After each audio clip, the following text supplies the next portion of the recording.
नाशिकच्या तपोवनातील वृक्षतोडीला 15 जानेवारीपर्यंत स्थगिती देण्यात आली आहे।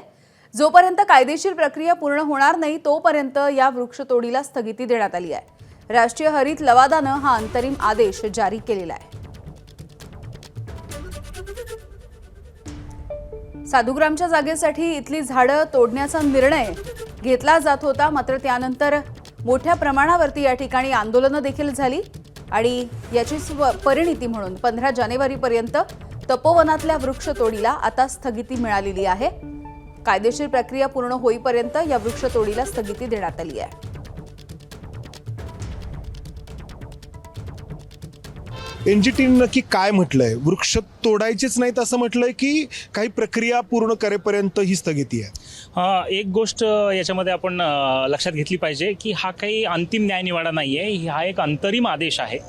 आणि या अंतरिम आदेश आम्ही विनंती करण्याचं कारण असं आहे की कुठलीही प्रक्रिया न राबवता प्रक्रिया राबवली आहे असं दाखवून वृक्षतोडीचा जो घाट तिथे घातलेला आहे तर त्याला कुठेतरी मोडीत काढणं आणि कायदेशीर प्रक्रिया पूर्ण होईल व त्यानंतरच आवश्यकता असेल तर वृक्षतोड व्हावी या अपेक्षेनं आम्ही हरित लवादाकडे याचिका दाखल केलेली आहे। कधीपर्यंत ही स्थगिती आहे?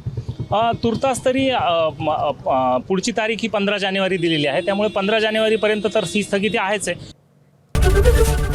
एबीपी माझा, उघडा डोळे बघा नीट।